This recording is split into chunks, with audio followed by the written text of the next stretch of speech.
네, 오늘 같이 보실 말씀은 사무엘상 15장 22에서 23절입니다.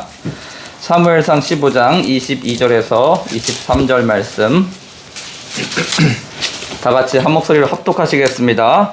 사무엘이 이르되 여호와께서 번제와 다른 제사를 그의 목소리를 청종하는 것을 좋아하신 같이 좋아하시겠나이까. 순종이 제사보다 낫고 듣는 것이 순양의 기름보다 나으니 이는 거역하는 것은 점치는 죄와 같고 완고한 것은 사신 우상에게 절하는 죄와 같습니다.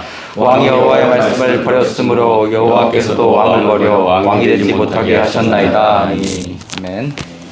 네, 오늘은 예배의 빛이 삶 속에 임하게 하소서, 예배의 빛이 삶 속에 임하게 하소서라는 제목으로 하나님 말씀 증거하겠습니다.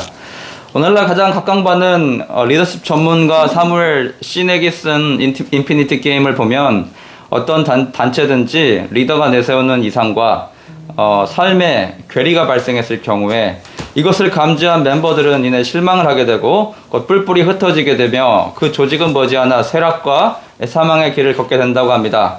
오늘 우리가 같이 읽은 사무엘상 15장 22절의 말씀은 기독교 쇠퇴기를 경험하고 있는 현재 우리에게 강력한 메시지를 줍니다. 이스라엘 초대 왕으로 하나님께 간택된 사울왕, 처음에는 그 누구보다 겸손했으나 이내 권력의 취해 점점 초점을 잃어가고 있었습니다. 하나님께서 출애굽 시대부터 원수되었던 아말렉 족속을 진멸하라 명하셨지만 사울왕은 이 명령에 자기의 생각과 자기의 욕심을 섞게 됩니다. 내가 이스라엘 왕인데 하나님 명령에 대해서 이 정도의 유언하면 용인해 주시겠지 라는 오만과 교만 속에 온전히 하나님의 명령을 다 이행하지 않게 됩니다. 마치 자기에게 원래부터 5% 정도의 약간의 지분이 있는 것 마냥 행동하게 됩니다. 하나님께서 맡겨주신 그 나라의 나라의 구석 모퉁이 정도의 분량은 자기에게 자율권이 있지 않을까 스스로 착각을 하게 됩니다. 그러다 보니 사울왕은 아말렉 족속의 왕 아갑과 그의 양과 소의 가장 좋은 것과 또 기름진 것과 어린 양과 모든 좋은 것을 남기고 진멸하기를 즐겨하지 아니하였고 가치 없고 하찮은 것들만 진멸하게 됩니다. 이 하나님께서 선지자 사무엘을 보내셔서 사울왕에게 경고의 메시지를 남기고 있습니다. 22절에 사무엘이 이르되 여호와께서 번제와 다른 제사를 그의 목소리를 청종하는 것을 좋아하신 같이 좋아하시겠나이까. 순종의 제사보다 낫고 듣는 것이 순양의 기름보다 나으니. 오늘날 우리는 하나님 앞에 수많은 제사를 드립니다. 그 드림의 그 수와 듣는 메시지만큼 우리에게는 붙들고 살아가야 할 숙제들이 많아진다는 것입니다. 그러나 우리의 삶이 듣는 메시지와 분리되게 될 때 우리는 세상의 빛으로 쓰임받는 것이 아니라 세상의 어둠의 역으로 조롱을 당하며 너나 잘하라는 역풍에 휩싸이게 됩니다. 한국의 기독교 2000년 기독교 역사 속에서 찾아보기 힘들 정도로 유례없이 폭발적으로 단기간에 성장을 했습니다. 그래서 많게는 인구의 25% 정도가 4명 중에 1명이 기독교인입니다. 그렇게 여러분 수많은 샘플이 믿지 않는 75%의 사람들에게 매일의 삶 가운데 노출되어 있는 것입니다. 믿지 않는 자들은 관찰합니다. 믿는 자들의 삶에 대해서 그리고 두 부류로 곧 나누게 됩니다.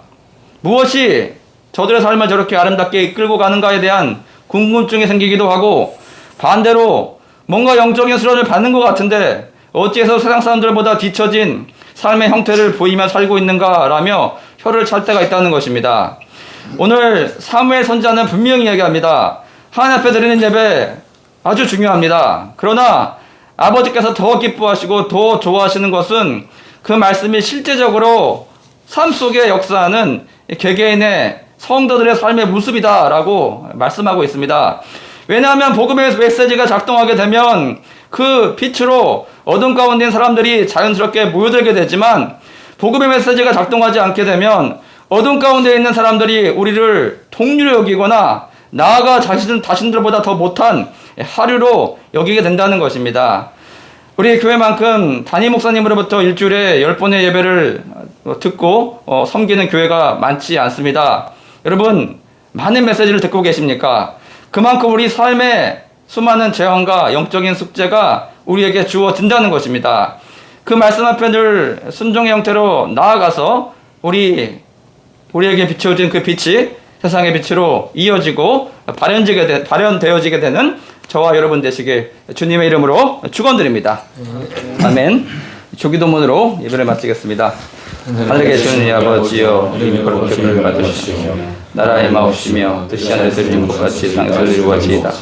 오늘 우리에게 일용할 양식을 주옵시고 우리가 우리에게 죄 지은 자를 사하여 준 것 같이 우리의 죄를 사하여 주옵시고 우리를 시험에 들게 하지 마옵시고 다만 악에서 구하옵소서. 대개 나라와 권세와 영광이 아버지께 영원히 있사옵나이다. 아멘. 감사합니다. 수고하셨습니다.